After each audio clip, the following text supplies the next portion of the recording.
Okay, no sudden movements. I think premiums came down.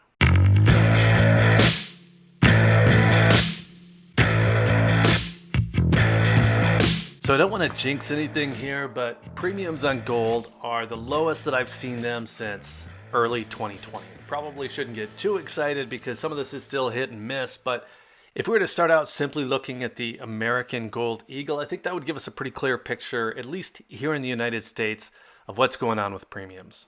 So this 1 ounce American Gold Eagle that I just picked up had a 5% premium on it. I didn't even mention it at the time because I thought that that was atypical. But one of the online dealers right now has them at a 4.5% premium. So how about buffaloes? They're a high premium coin, right? Well, several dealers have buffaloes only slightly higher at about 5.5%. And as you can imagine, we're going to find a pretty wide spread from dealer to dealer.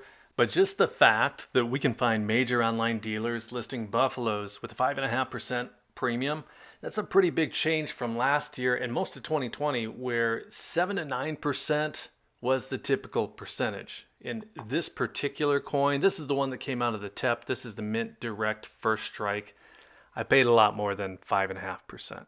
In 2020, I started looking at other options for lower premiums. I started with the Canadian Maple Leaf, and then I moved on to the Britannia, but the Maple Leafs have come down as well. There's a dealer with Maples right now again for 3.5%.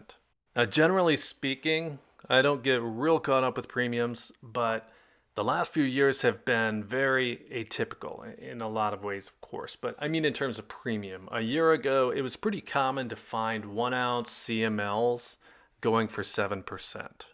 Now, the category that's been hit the hardest by the premium escalation, though, has been fractional. In one of my first videos, I was talking about 1/4 ounce American Gold Eagle premiums being 7%, and they haven't been anywhere near that since the summer of 2020. One of the largest online dealers today actually has Type 2 1/4 ounce American Eagles for 30% premium, and that's if you're paying a check. It goes up from there.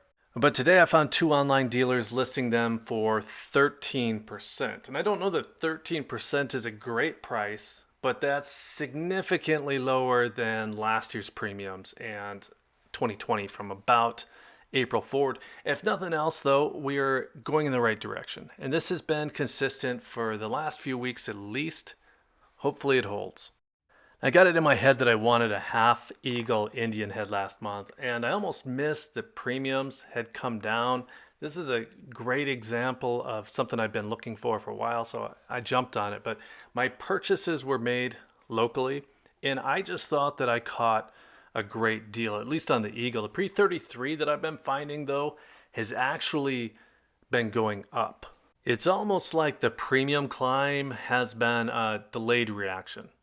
And that would start with the most popular coins and then move to the semi-numismatic stuff and even some of the historically cheaper options as well. I'll come back to that idea soon. I've actually been looking into some options both for bars and for old European gold just to compare prices. But again, we'll come back to that. These Indian heads, though, are the highest I've ever seen them, with premiums in the 30 to 45% range. And I'm not sure where they're at on the premium curve, but I imagine as the more popular coins like the Eagles, the Buffaloes, and the Maples have all come down, if they stay down, then there will be less demand of the high premium coins like these.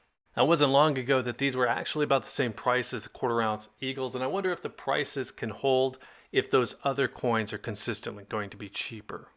Now, I've been more or less content to wait out that fractional premium increase because I've been buying more 1 ounce coins. But if I had been set on fractional, I would have taken that closer look at other options. Now, I've mentioned the 1/4 ounce Philharmonics, Britannias, and even Kangaroos all have considerably lower premiums than my typical American Gold Eagles. But as I was starting to look more closely at premiums, I did jump back to take another look at the LMUs like the 20 Franks Roosters, kind of a walk down memory lane. And since we're naming premiums, I found this one for 7.5%, and that's a little bit lower than the current 8.5 to 13.5% premiums that I'm finding for 1/4 ounce gold right now. But I'm not sure that's a fair comparison. LMUs are 0.1867 gold content. Hope I got that right. So midway between a tenth and a quarter.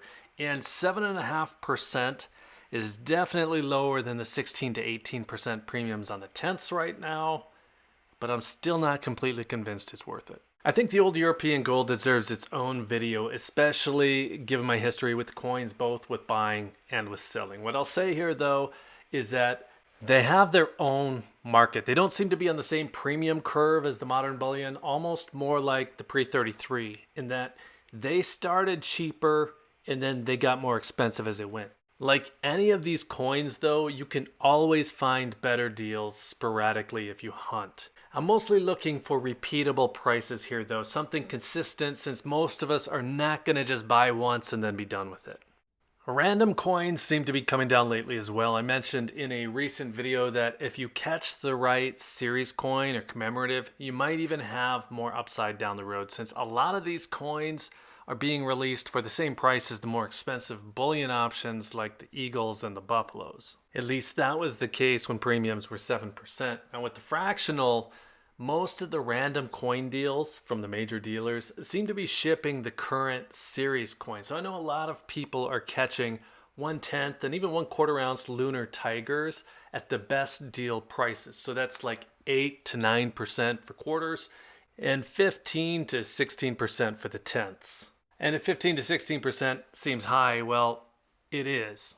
That smaller gold is going to cost you. The American Gold Eagles, though, have also gone down in the 10th ounce size. I've been seeing those for about 18.5%. They used to be above 20, and that was just even a few months ago. So to recap some of these prices that I've been seeing, I found American Gold Eagles as low as 4.5%. That's a 1 ounce coin. I've seen Buffaloes for 5.5. I've seen Maple Leafs for 3.5. And those are my top 3 choices, and those premiums I'm pretty comfortable with. So I really don't see a whole lot of need to widen my search at all right now, unless I'm looking for something one-off, looking for something fun. I'm finding half-ounce Eagles for 9% again. That's after giving up on them all of last year. I'm finding quarter ounces for about 13.5. But you still have to hunt to find those. Other options, any of the non-American Gold Eagles, come in as low as 8.5%. Again, you do have to hunt. And then the 10ths are 14.5% to about 18.5%, with the Eagles, of course, being at the top of that range. At the lower part of that range, it's like the Philharmonics or the randoms. Now, I'm not saying that all of the dealers are listing coins that low. The good, fast, and cheap triple constraint still comes into play. You usually get to pick any 2 of those 3. I can usually find cheap options at the fast dealers that I like, just not necessarily the first choice coins that I would have chose, or my top choices for the lower prices at the slower dealers, but rarely do you get all 3. Again, still, you're going to have to hunt. And these prices, still pretty new. It's been this way for about a month, and it's a little hard to assume that what we've seen in play for 1 month is the new normal. But we can definitely hope. As something's changed, I hope it's here to stay. So let's call it good there. Let us know if you're seeing the same and how you're feeling about premiums these days. And then while you're there, be sure to hit the like button if you found any of this interesting. And then make sure you're subscribed if you're into the topic of gold and precious metals. And if you're still here, thank you again for watching. I always appreciate your time. Take care.